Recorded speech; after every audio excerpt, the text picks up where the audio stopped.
करते याद, कह कबीरता दास की, कौन सुने फरियाद। परमात्मा ने आके बताया कि दुख में तो सब भगवान को याद करते और सुख में याद नहीं करते, सुख में सुमरण किया नहीं और फिर दुख में करते याद, कह कबीरता दास की, फिर कौन सुने फरियाद। तो पुण्यात्माओं, जो व्यक्ति आज अपने आप को इस झूठे सुख में सुखी मानता है और वो इन आपदाओं के आने से पहले ही परमात्मा के चरणों में लग जाता है, भक्ति करता है, तो उसके ऊपर आने वाले कर्म के कष्ट नहीं आएंगे। और जो इस झूठे सुख में मस्त है, पुण्यात्मा, प्रत्येक प्राणी का प्रारब्ध बनाया जाता है। प्रारब्ध बोलते हैं हमारे पुण्य और पाप, वहां भगवान के दरबार में संचित हैं, डिपॉजिट है बैंक में।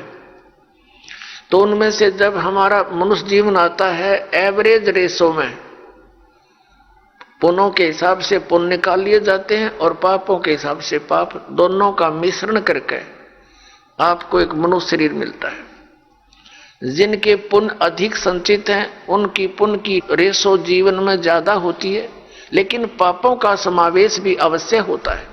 तो जब तक पुण्य चलते हैं तब तक तो ये सोचता है कि मेरे ऊपर कुछ नहीं होने वाला,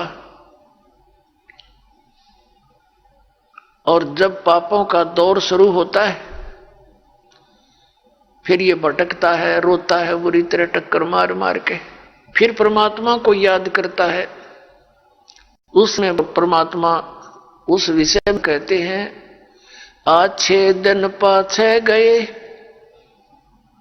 गुरु से किया ना हेत, अब पछतावा क्या करे, चिड़िया चुगेगी खेत। फिर परमात्मा दयालु है, कहते हैं पीछे गई सो जान दे, ले रहती को राख, उल्टी ला चढ़ाइयो, करो अपूठी चाक। अब दयालु क्या बताते हैं कि अच्छे दिन पीछे गए, सतगुरु की तलाश की नहीं, और अब क्या पछतावा करे, समय रहते अपने खेत की रखवाल करी नहीं, खेत को चिड़ियों ने खा लिया। फिर परमात्मा कहते हैं कि चेत सके तो चेत ले, आधा आधा पदा उभार, कि जो थोड़ा बहुत बचा है तेरा अब इसको संभाल ले, इसको उभार ले, अब भी बात बन जाएगी।